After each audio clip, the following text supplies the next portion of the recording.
the room at the top of the house. "Let us go," shouted Mary. Jake pushed her onto the sofa. "Sit there and be quiet," he said. Then he looked at Andy. "You too, on the sofa." Andy moved across the room and sat down next to Mary. Jake watched them both, an unfriendly look on his face. "What are you two doing here?" he asked. "Nothing," said Mary. "Well, nothing wrong. The kitchen window was open, so we came in for a look round. We didn't take anything."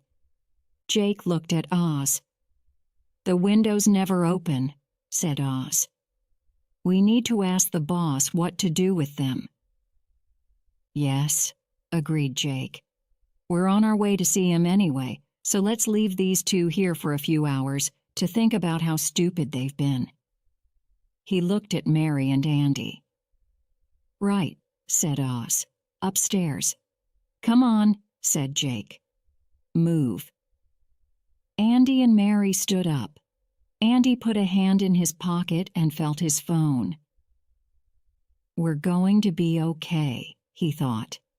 "If they lock us up, I can just call Mom and tell her where we are." But his hopes ended quickly. "Have you two got phones?" asked Oz. "Give them here."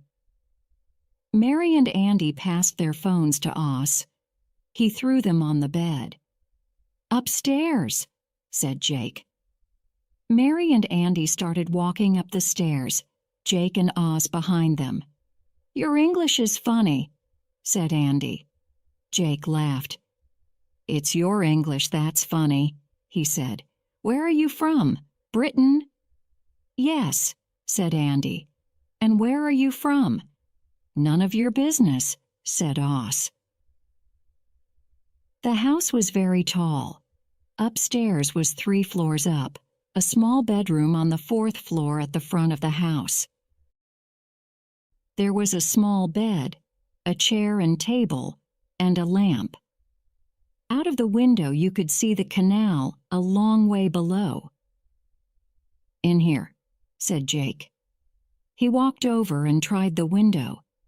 It didn't open. "Don't try to escape," he said. "You can't."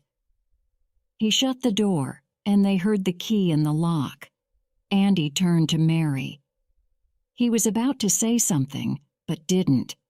She looked like she wanted to cry. She could be like that.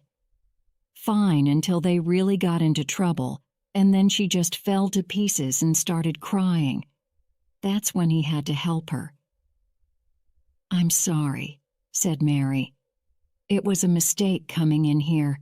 My mistake. I'm sorry. We're in trouble, aren't we?" "What are we going to do, Andy?" Andy put his arm around Mary's shoulders. "Well, as usual, you've got us both into trouble, and I'll have to get us out," he said. She looked at him. His voice was kind. She thought he would be angry, but he wasn't.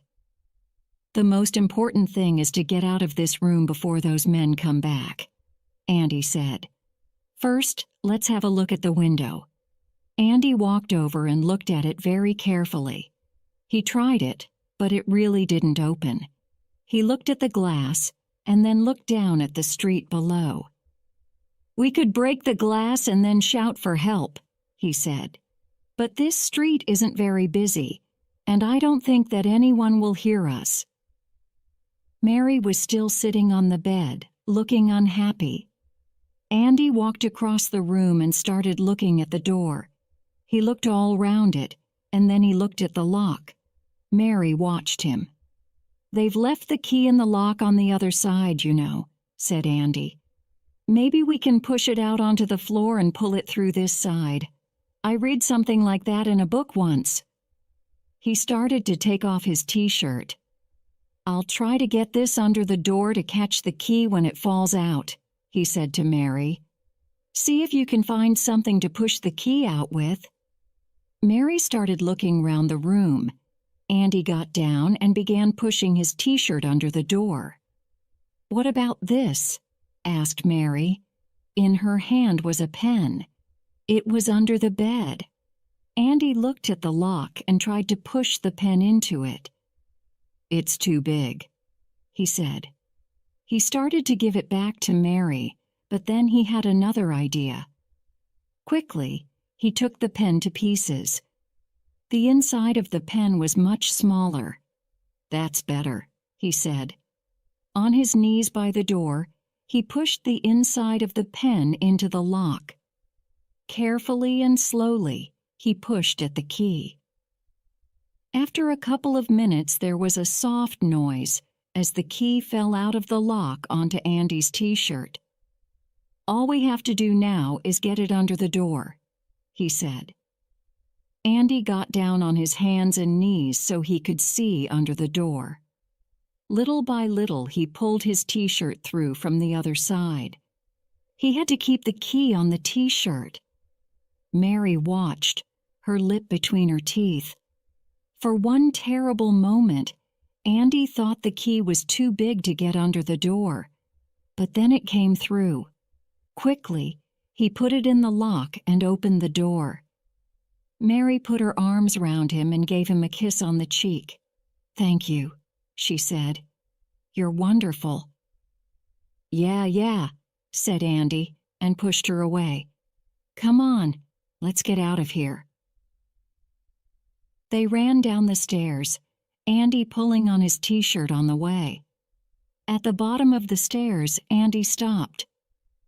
"Wait a minute," he said. He ran back to the first-floor bedroom and came back down with their phones. They were still on the bed, he said.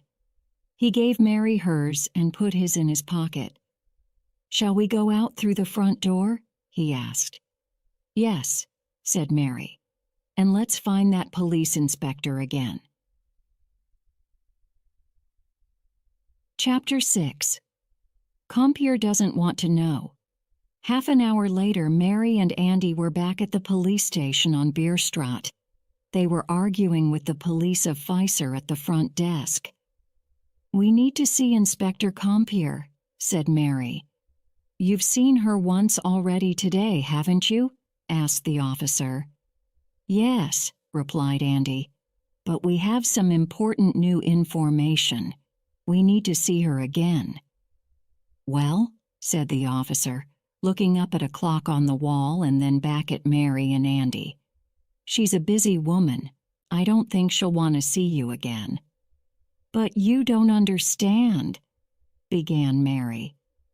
"Oh, I think I do," said the officer. 2 cars, a boat, and 7 or 8 officers driving round Amsterdam looking for a painting that wasn't there."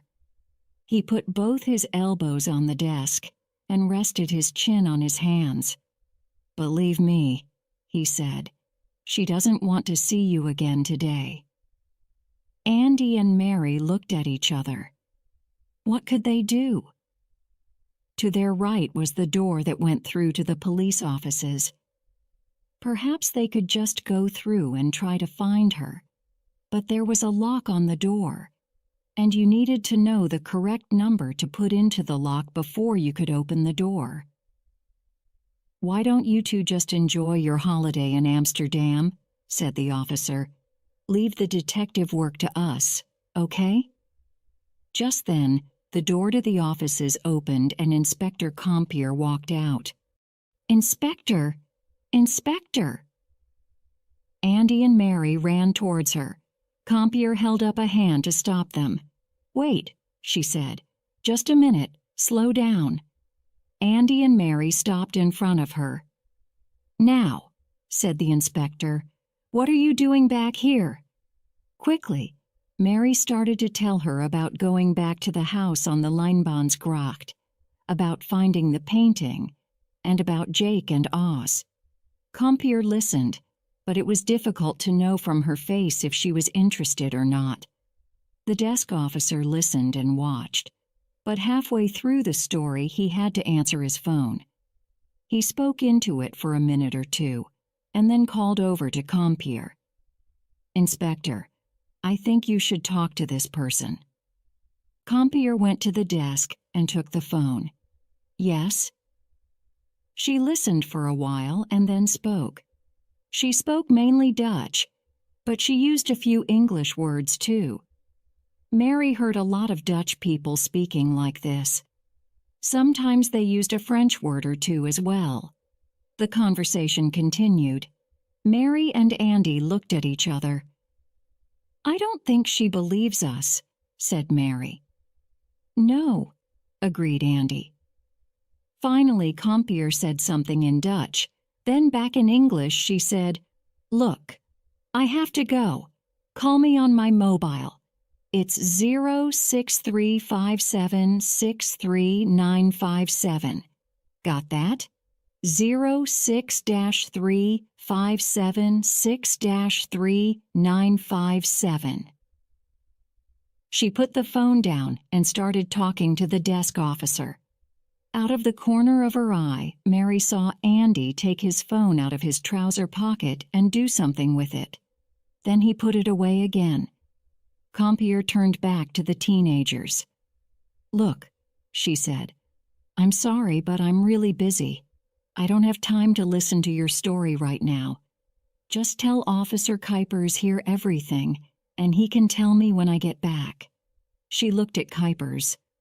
"Write down their story and put it on my desk," she said. But the look in her eyes said, "We've all got better things to do than listen to these two." Compier walked quickly out of the front door.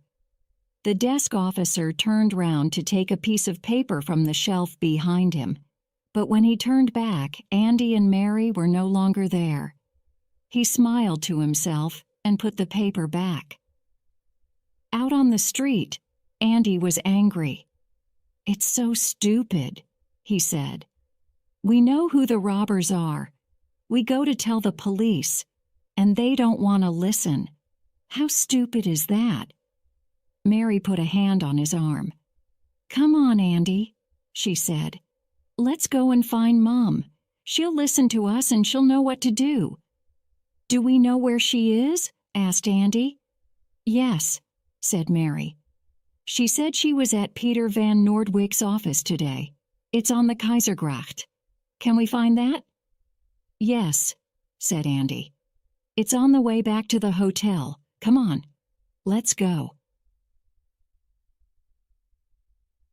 Chapter 7. Meeting Peter van Noordwijk again. Peter van Noordwijk ran his business from the top 3 floors of a tall building on the corner of the Keizergracht and Leidsestraat.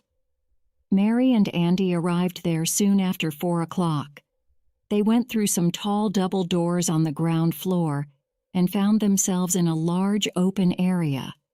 There were 2 lifts to take people to the other floors and, on the wall, the names of all the businesses in the building. Andy looked at the names. "There," he said. "Van Noordwijk International, floors 10 to 12. Which floor is Mum going to be on?" "No idea," replied Mary. "Let's try the top one."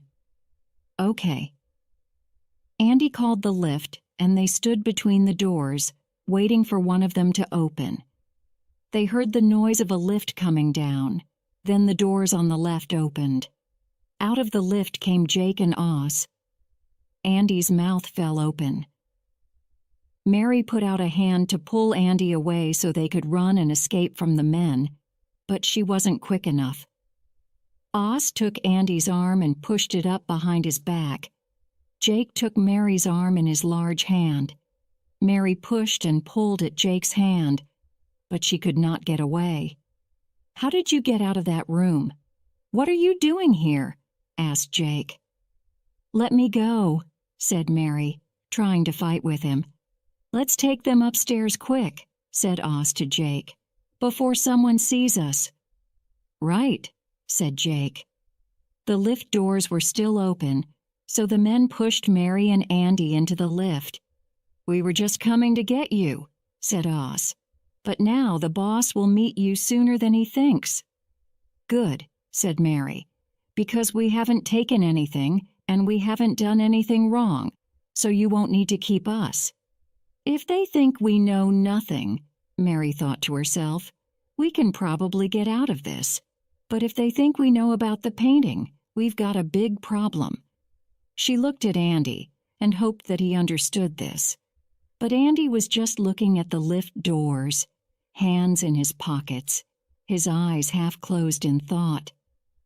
As the lift stopped at the 12th floor, Mary thought of something.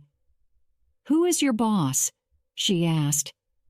"Wait and see," said Jake. Mary looked across at Andy. She could see that he had also put 2 and 2 together. Jake and Oz pushed Andy and Mary out of the lift and to the right, stopping in front of a large door.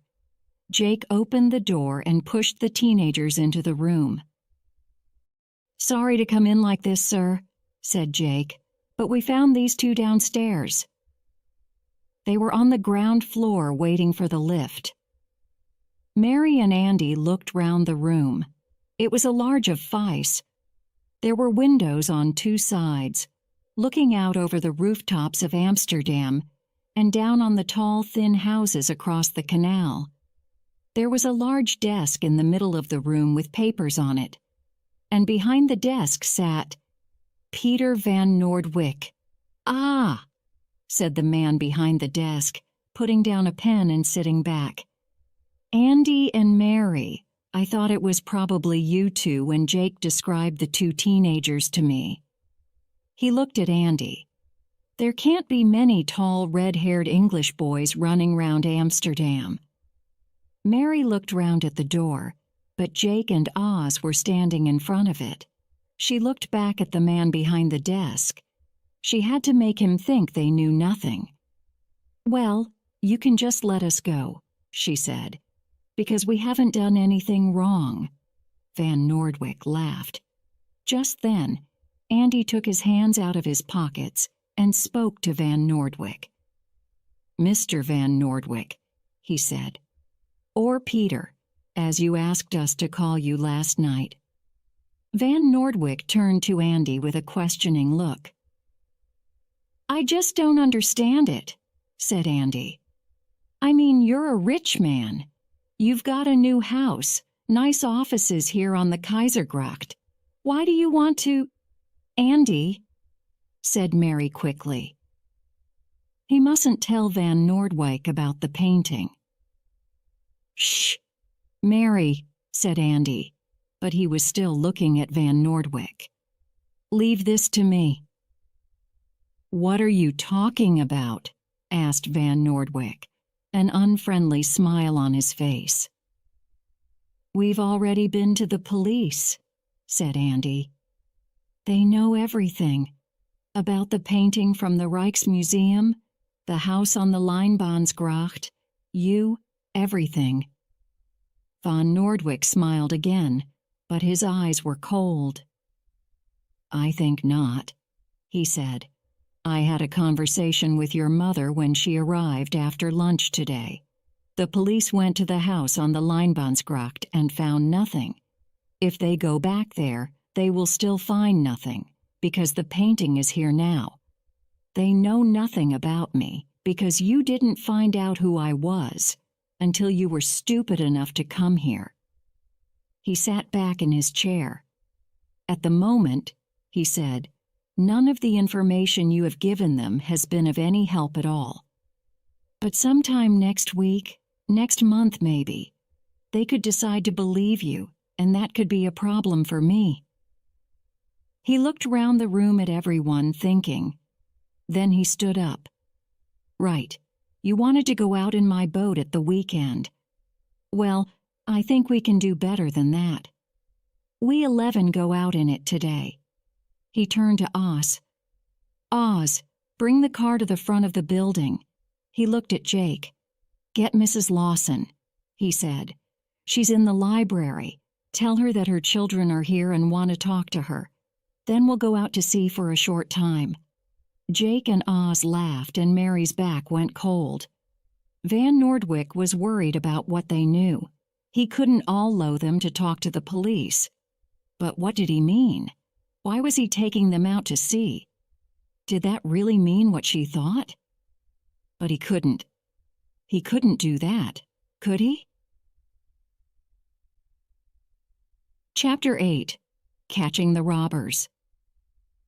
A few minutes later, Jake came back with Ellen Lawson. "Mary, Andy," she said. "What are you doing here?" "Mom!" cried Mary, running across the room to her mother and taking her by the hand. Andy stayed across the room, watching. Ellen looked at Van Nordwyk. "Peter, what's happening?" she asked. Van Nordwyk was standing in front of the window. "Well, we have a problem, Mrs. Lawson," he said. "Your children know things that are dangerous for them to know." "What things?" asked Ellen. "Mom, Mom," said Mary. "Peter stole the painting. Well, that man Jake and another man stole it for him, and it was hidden in that house. We saw it. Andy and I saw it." Ellen looked at Andy. "It's true, Mom," he said. Ellen looked at her children. Mary was clearly afraid and now had her arms round her, but Andy didn't look afraid at all. What was happening? She turned to Van Nordwyk. "Well?" she asked. "Well, it's true," he said. "That's the problem." For a moment, no one spoke. Ellen Lawson thought quickly. "We don't have to go to the police again," said Ellen. "A nice idea," replied Van Nordwyk, "but it's not going to work." He looked at Jake. Jake now had a gun in his hand. "I've already decided what we're going to do," said Van Nordwyk. "Mom! Mom!" cried Mary. "He's going to take us out to sea in his boat. What does he mean? What are they going to do?" Ellen Lawson's face went white. "Let's go," said Van Nordwyk. "And don't make this difficult. Don't start shouting.